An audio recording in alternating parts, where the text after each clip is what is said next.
ନବରଙ୍ଗପୁର ଜିଲ୍ଲା ଅନୁସୂଚିତ ଜାତି ସଂଘ ଉମରକୋଟ ଶାଖା ପକ୍ଷରୁ ସଭାଗୃହ ନିମନ୍ତେ ଜମି ପ୍ରଦାନ ପାଇଁ ଉପଜିଲ୍ଲା ଏବଂ ଦାବିପତ୍ର ପ୍ରଦାନ।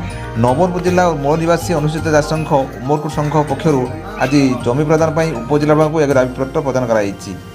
ଉମରକୋଟ ବ୍ଲକରେ ଶତାଧିକ ଅନୁସୂଚିତ ଜାତିର ଜନସାଧାରଣ ବସବାସ କରି ରହିଆସୁଛନ୍ତି, ହେଲେ କୌଣସି ବୈଠକ କିମ୍ବା ସଭା କାର୍ଯ୍ୟ କରିବାକୁ ହେଲେ ବାରଣ୍ଡା ବୁଲିବାକୁ ପଡ଼ୁଛି।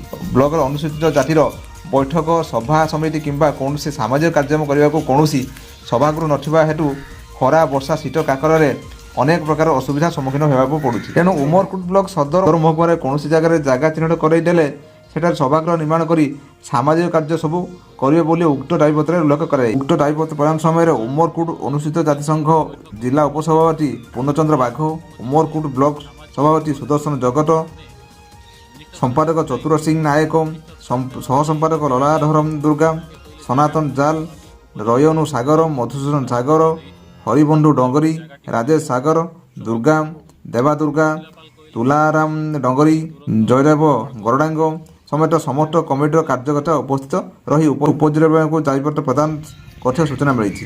ନବରଙ୍ଗପୁରରୁ ଘାସିରାମ ହରିଜନ ରିପୋର୍ଟ, ଓଡ଼ିଶା ହଟ୍ ନ୍ୟୁଜ୍। ମୋ ନାଁ ଚତୁର ସିଂ ନାୟକ। ମୁଁ ଅନୁସୂଚିତ ଜାତିର ଉମରକୋଟ ବ୍ଲକ କମିଟିର ସମ୍ପାଦକ ଅଛି।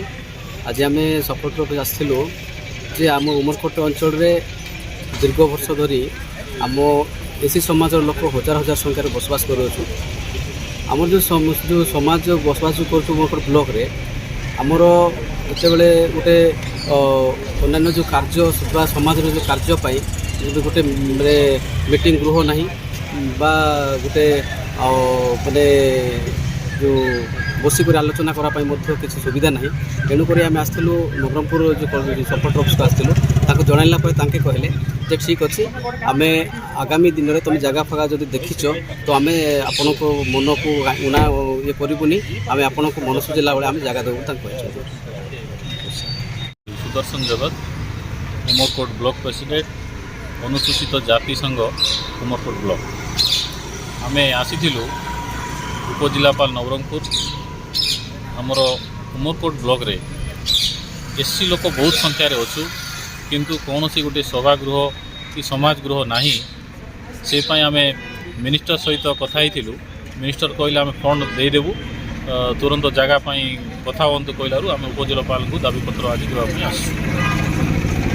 ଉପଜିଲ୍ଲାପାଳ କହିଲେ ଆମେ ତୁରନ୍ତ ଜାଗା ଚିହ୍ନଟ କରି ତହସିଲଦାର ସହିତ କଥା ହେଇକିରି ଆମେ ଜାଗା ଦେଇଦେବୁ ବୋଲି କହିଲେ। ଦେଖିଲୁ ସରକାର ହିସାବରେ ଆମେ ଗୋଟେ ଭଲ ରୋଡ଼ ସାଇଡ଼୍ରେ ଆମେ ଆଶା କରୁଛୁ। ଆମର ଅନୁସୂଚିତ ଜାତି ସଂଘ ଗୋଟେ ଦେବେ ବୋଲିକିରି ଆମେ ଆଶାରେ ଅଛୁ।